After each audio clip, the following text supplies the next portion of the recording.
Good afternoon, everybody. Hope you can hear me. So welcome to this webinar on From Holistic to Realistic Circularity Assessments for Buildings. So if I can get the slides to progress, that'd be useful. There we go. So just a little bit about Versa first. So yeah, we offer a wide range of sustainability services, which are listed off there. Anything to do with sustainability and the built environment, pretty much we can cover and have been doing for many years. The staff is made up of a whole range of different backgrounds, brief specialists, architects, engineers, you name it. We're here. So yeah, kind of very interested in improving sustainability in the built environment in general. Just a bit about me. So I lead the building LCA team at 8. I deliver with my team LCA, life cycle assessments, whole life carbon assessments of buildings, circular economy statements and assessments. So very much in that kind of that area of analysis and assessment and associated compliance. I'm a member of BSI group where we develop LCA standards and now also circular economy standards, which are starting to emerge. I worked over 10 years as a designer before joining BRE and developing a lot of their LCA and circular economy and responsible sourcing content in their standards. So just a bit of an introduction to circular economy.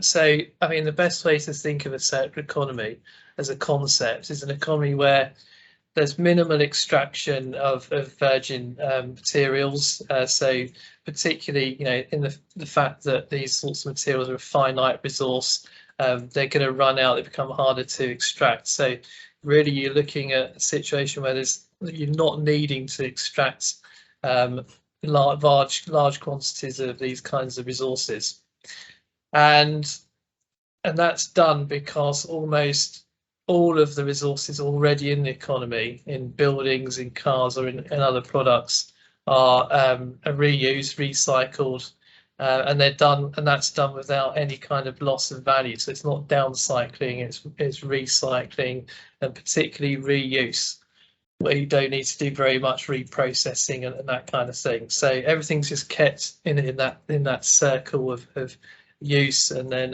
reuse, and therefore we don't need new materials to enter that system, because no resources are leaving the circle of use. There's very little amount which would ever be disposed of in landfill and incineration, for example. And that's in contrast to what we have now in most countries, if not all countries, which is the take, make, waste type linear economy. And there you're very much looking at where we're taking resources out of the earth and we're processing them and we're putting them into products. So lots of energy and lots of waste of materials going on there.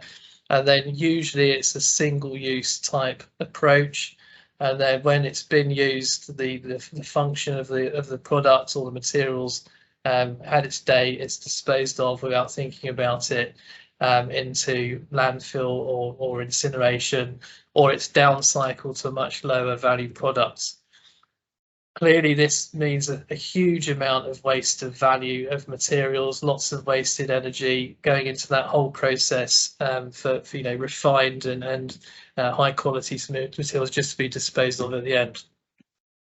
And this is very much the case in the construction industry. It uses huge amounts of material, and that generally kind of gets downcycled, maybe recycled sometimes, and a lot of the material just is lost.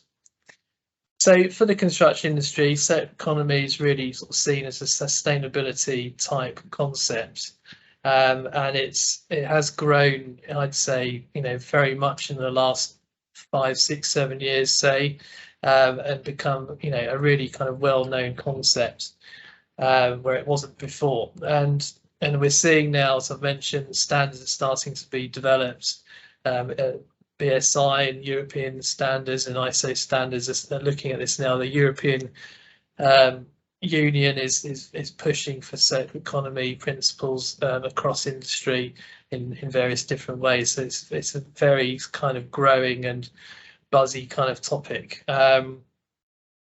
It's also starting to enter regulation, which I'll talk a bit more in a moment. I say regulation, but in planning kind of requirements are starting to come in.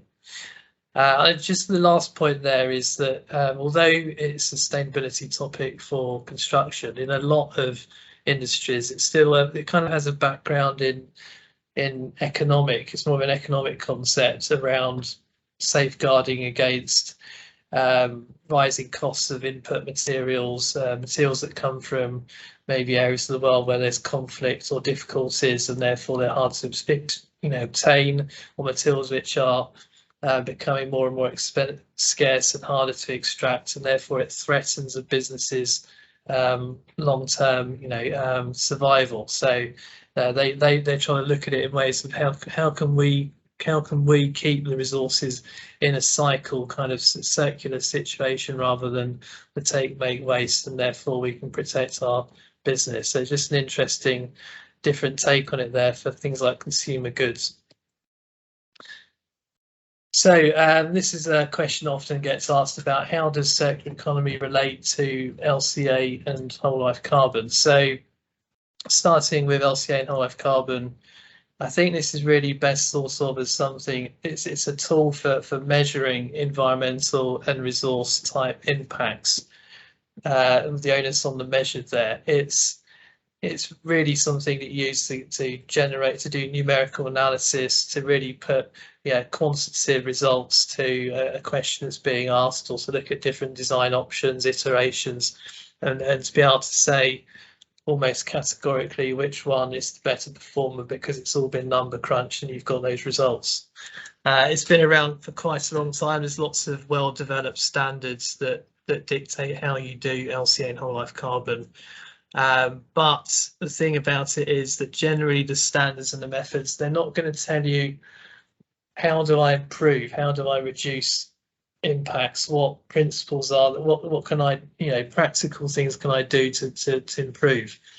It's more of a case of you use the tool to measure, you come up with different alternatives, you iterate, and then you try and find the one that's better. So that's not always the most useful way of reducing impacts. It's more of a measuring thing. So circular economy does kind of fill that gap, in circular economy principles in particular. It's a reasonably new concept to the construction industry, and it has really got that buzz and gained traction. And I think it's because of this reason that it actually provides practical solutions that people can grasp hold of and say, yeah, we'll try and do that on this project. But the thing is, the principles aren't really particularly new, and they're quite straightforward. They've just been given this big boost about being put under the banner of circular economy, and I'll go through some of those principles in a minute, and you might agree with that. The thing is, though, that with circular economy, it's ways of improving things, reuse things, use less of, that kind of thing, but you can't really tell what difference it's made. You just know you're doing something that's positive, but you can't really put a number to it. So that's where LCA comes in. So you can, for example, say, all right, I've saved 10 tons of material. What difference has that made to global warming emissions, or carbon emissions of the project?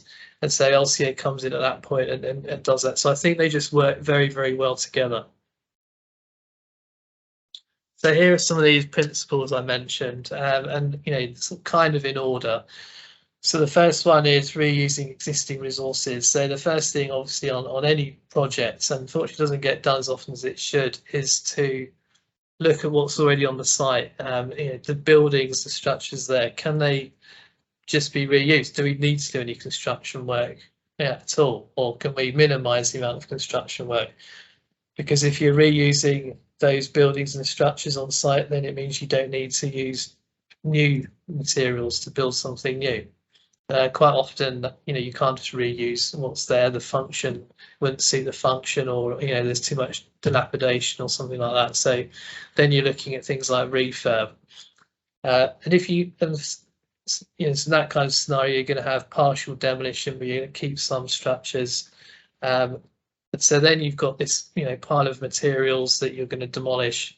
What can we do with those? So the next thing would be, if we're not going to retain them in situ, can we reuse them in the site? Can we, for example, an obvious example is bricks in lime mortar can be taken down and reused. And so the design team should be looking at ways to incorporate brick into the design if possible, because that's the resource you've already got on site. It might be that you have another site nearby which has got resources that they can't use or don't want to, and so those could be used instead. And then lastly on that, really looking at materials with high recycled content would be the next sort of final step on that group there, to try and find materials which don't just use virgin inputs but use high recycled content. You're still kind of reusing something and retaining some value instead of it all going to waste. Then the next point there is okay, so we've done all of that. What can we reuse? But also we need to minimize what we're using. So if you can design a beam or a column or a partition or whatever it happens to be with less material, then it probably means you don't need to use new virgin materials, or it might even mean you've got an excess of materials that were on the site that you can somebody else can use. So this is all about avoiding over design. You're trying to minimize the thickness of that beam, that kind of thing. Material efficiency. Is this material we're planning to install actually providing an important function? Can a building function without it? Is there a different type of material where we can use less material but it will achieve the same function? That kind of discussion. And then the last thing there is about looking at abundant materials, trying to use materials which aren't scarce, that are in high abundance, maybe available locally as well. It's all part of that decision making. And then the third point there is designing out construction waste. So you've done all those other steps, and now it's about trying to avoid the production of waste on site during the construction process. So, using standard components, modular components, there's less cutting and shaping on the site. And there's other benefits I'll come on to in a minute in the future about being able to reuse standard sizes.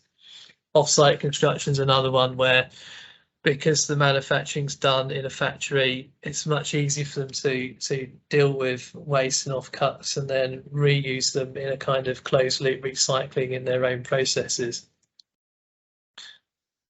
And then the next sort of group here, so building in layers is a sort of concept that is quite common sense really. It's about, okay, we know that the interior type stuff and category B partitions, floor finishes, that kind of thing gets replaced very regularly.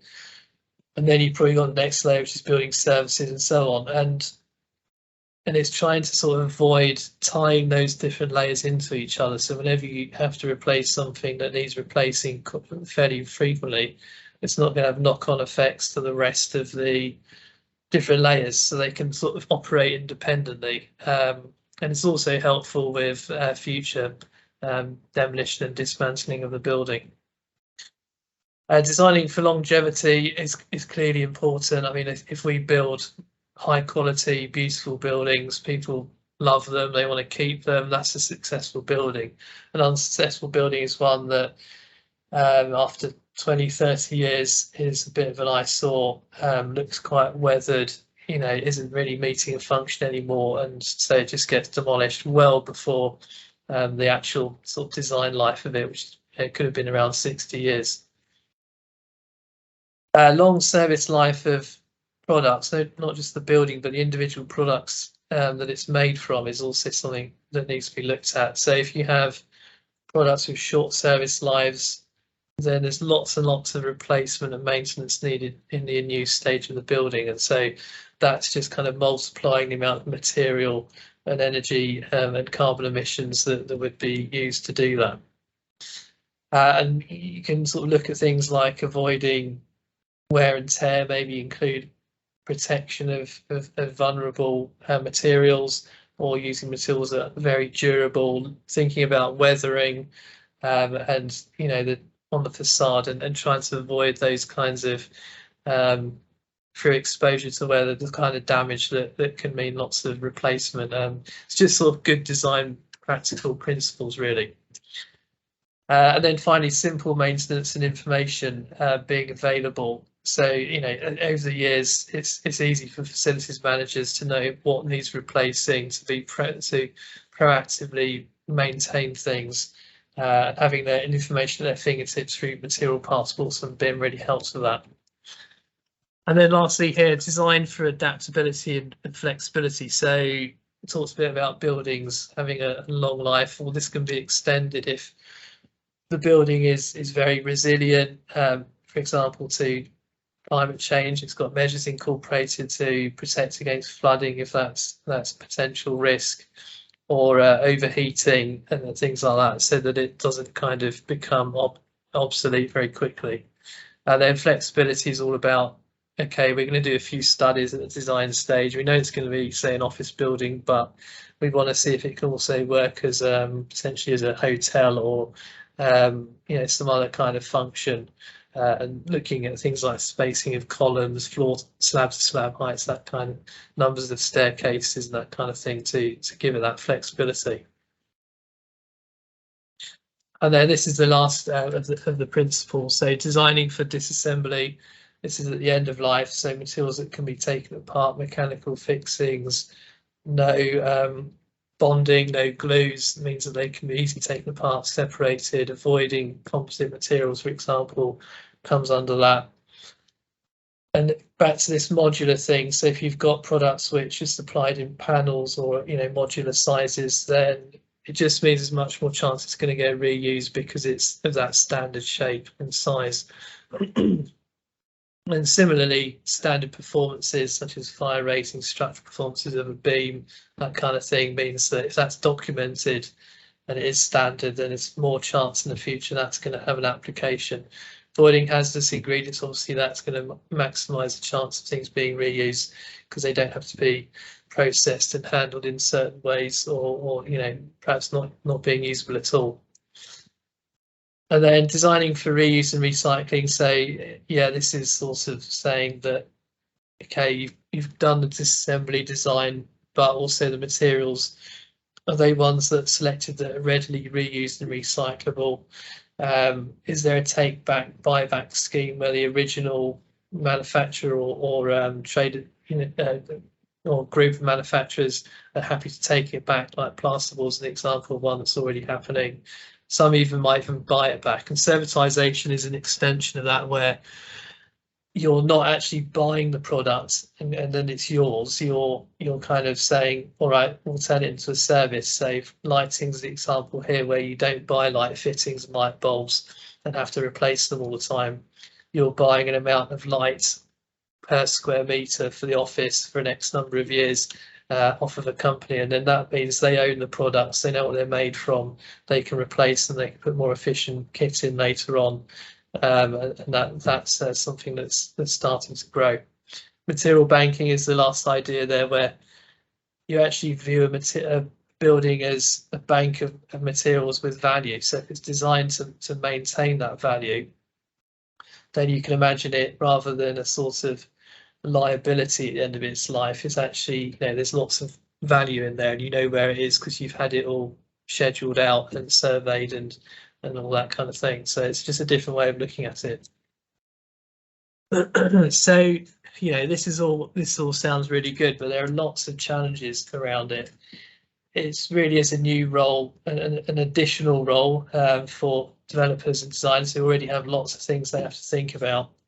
And the background to this can be things like ESG and responsibility, to the environment and social responsibility. Having long-term thinking, seeing yourself as a custodian of the resources and materials in the building, rather than just seeing resources in that way is a different way of looking at it.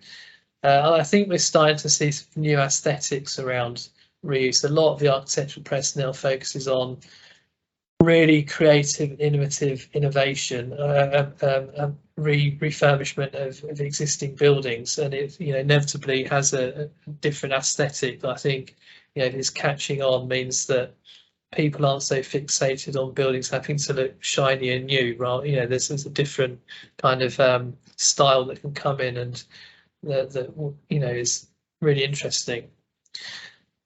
So yeah, I mean another challenge is that C principles, particularly around compliance, can just be seen as yet another kind of tick box thing, and that means it's seen as something that can be compartmentalized and done quickly as in a couple of weeks as a kind of study. It just doesn't work like that. It has to be integrated into the design process from beginning to end. And this kind of means there's more cost, there's more innovation, and having to think about these principles alongside everything else is going to have a time and cost implication that I think needs to be recognised while the industry is skilling up and is trying to understand these things and just put it into their general practice. So on the compliance, so BREEAM's an interesting one because a lot of people think, or say that BREEAM doesn't really cover a circular economy, and it does. It has done for a long time. A lot of these principles are covered. It's just that it's not really well signposted at all. And it's starting to get better. So the in use version 6 does make it very clear which things are circular economy. But even BREEAM New Construction 2018 doesn't really do that. So you can see a whole range of credits that I've put on the screen there, which are definitely circular economy related credits. Material efficiency, stands out. Diverting resources from landfill, the waste credit, very clearly circular economy credits, and even perhaps more ones which you wouldn't think of, such as the flood resilience or designing for durability and that kind of thing, and even the LCA one, all come into that and form that range. So it's not complete. I mean, circular economy as a concept has been growing, but it does cover quite a few things, and I think that's good to recognise. The second obvious one that a lot of people are now well aware of is the Greater London Authority circular economy requirements, and there's the original sort of draft was done in 2020 and assessments were being done to it, and then it was updated and finalised in March 2022, and it really did kind of the requirements have changed quite considerably and become much more onerous than they were, I'd say. So now you're looking at they kind of say you need to pre-redevelopment audits. So that's looking at the building and structures on site, like I said, and feeding that kind of information and audit into the decision making. Pre-demolition audit, the same, which would come afterwards, where you're looking at what can we do with the demolition products, setting targets. This is for the whole design teams. This isn't something you can give to the consultant and say, can you just go and sort this out? This is where the design team has to be involved in this. All of those principles I've talked about and more have to be looked at, responded to, and you have to declare what you've done to sort of in response to each of those principles. Bill of materials, of all the materials in the building has to be produced. Various plans around operation of the building and waste, how construction site waste can be dealt with, end of life, how's the building going to perform, what's been done about in consideration of its end of life, and lots and lots of things that it's very much a decision-making process that has to be gone through. And the other point really here is that it's very much, and like I said at the beginning, integrated with whole life carbon. There's lots of shared information. It should be done in tandem with whole life carbon because of the nature of the two kind of supporting each other. So just to give an idea of that as a workflow, so around stage 0 or 1, you want to be looking at that pre-redevelopment audit. So this is right at the beginning, thinking about what kind of building do we want to build, what's already there, what can we reuse. So that if it's thought about, then there's much more chance that these things will happen, rather than doing something as a bit of an afterthought later on. And then, after that's been considered, pre-demolition audit, looking at how the materials can be reused to the best value afterwards, setting those targets, then thinking about all of these principles, building in layers, disassembly, longevity, all that kind of thing. And then it's kind of implying that you should maybe have some early discussion with the local authority about all of this. Maybe there's a pre-planning application that goes in that's already got all of this good stuff mapped out about how we've got to this point by having these audits done, by doing all this decision making, by setting targets. And then you're well set up for stage 2 and 3, where you're kind of doing the same thing about looking at the principles again, but in more detail, because you've reached that later sort of building up to the full planning application stage. That's where some of these other reports can be done. All of the modelling gets done for the results in the submission that goes in, the whole life carbon modelling and LCA stuff gets done around then as well, and then the submission goes in. So not all of those steps are mandatory, but it's kind of that's the way it should be working to get the best out of it. I think it's good just to make a few points around how it contributes to future proofing as well. So just going beyond the compliance of GLA and BREEAM and ESG and things like that, just as a sort of as a financial consideration, a lot of these principles are going to help avoid things like early obsolescence, stranded assets, because the flexibility that we built in, the resilience, and the avoiding excessive costs of maintenance and repairs and things in use, and even the cost of end of life. So selling on a sort of liability or disposing of a liability, the risks around that can be reduced if these principles are considered. And also this idea about, at the end of the life, it can be considered as a materials bank.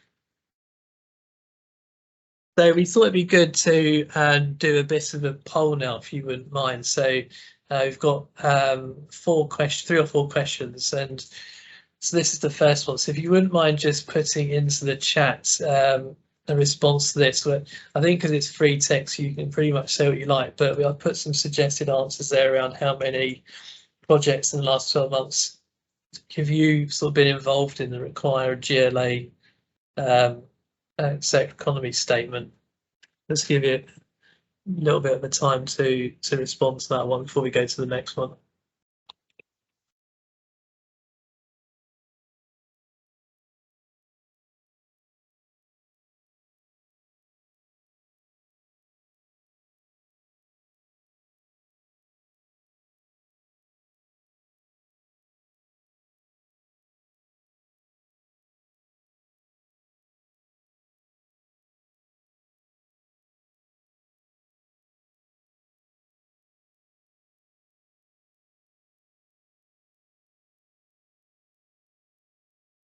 Okay, this is the next one. Would you say that the circular economy statement approach is generally an effective one? Might be difficult to answer that one if you've not been involved in so far, but maybe just going off of what I've been saying today or what you know about it.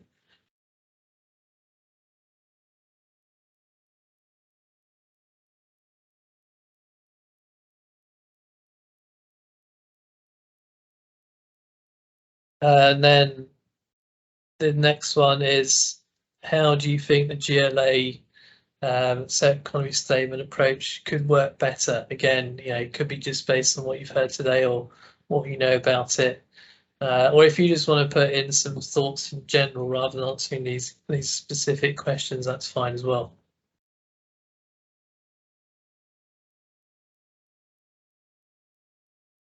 Okay, so just as a sort of last point here, we can very much support you in anything to do with circular economy in construction, building projects of any kind. So, we can look at compliance with BREEAM, GLA, planning requirements, consulting just in general on improving circular economy performance. Maybe there's a client who really wants to look at this as a topic, and we can provide advice. We can even support the management of circular economy through a project pathway. We can help set corporate policies and targets, that kind of thing. And just this important point around this would all be done usually in coordination with life cycle assessment, whole life assessment, which we do all every day as well. So yeah, it'd be great to hear from you if you've got any of those kinds of requirements. Thanks very much. So just the last chance, if anyone has any questions, feel free to put them in the chat now.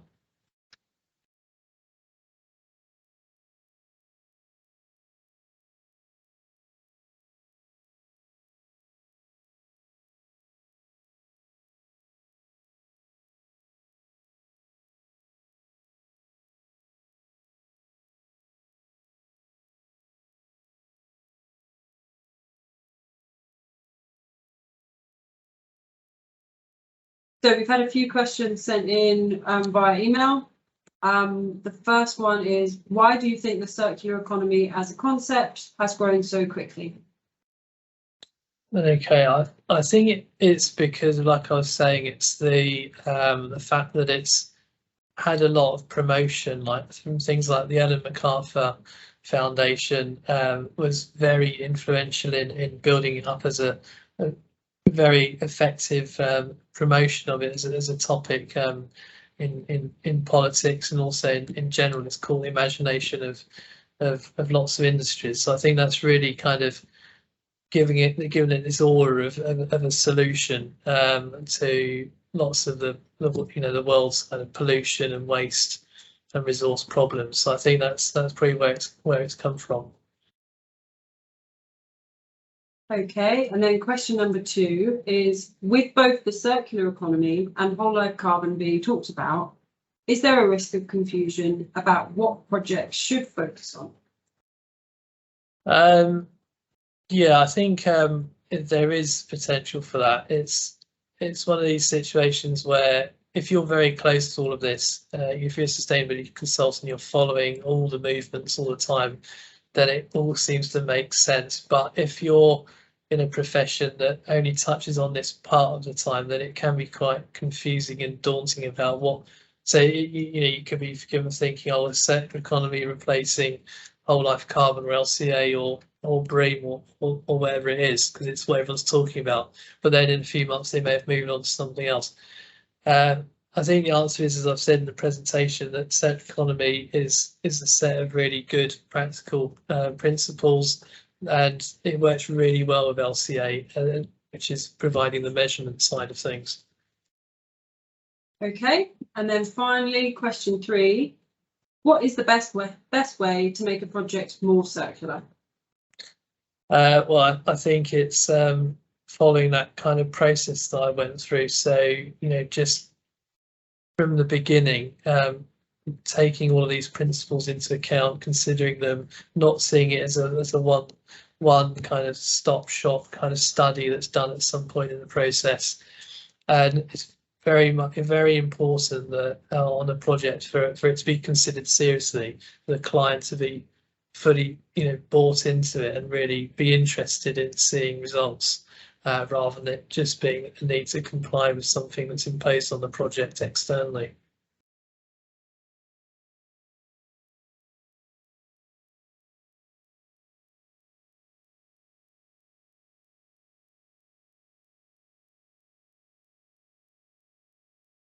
It looks like we've got another question coming in now.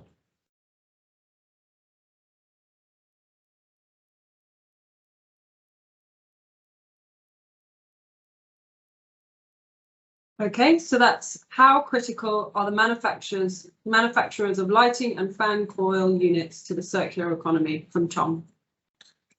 Oh, I think it just fits in with everything else. So, I mean, all product manufacturers should be thinking this way. So, I talked about the buyback and the take back schemes. So, if manufacturers are invested in knowing where their their products are going. They're the ones who know most about their products and the materials they're made from.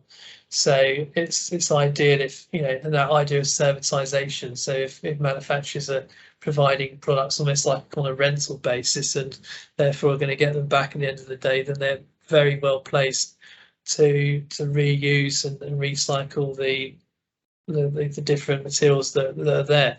Also, it means they're motivated to design them in a certain way where reuse and recycling is optimized. So yeah, I think it's like, yeah, of all kinds of products, this is something that should be thought of, and particularly M&E items which are, you know, replaced on a reasonably frequent basis. You know, it could be 20, 30 years or something.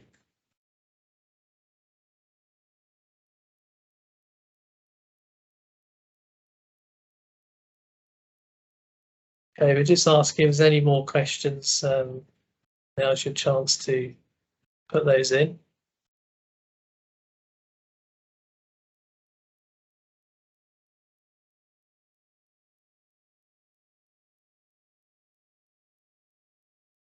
No, I think that's it. Well, thanks very much, everybody. Thanks for joining us. I can say if you want to know anything more about economy or any sustainability topics, do get in touch. Glad you could join us today. Thanks very much.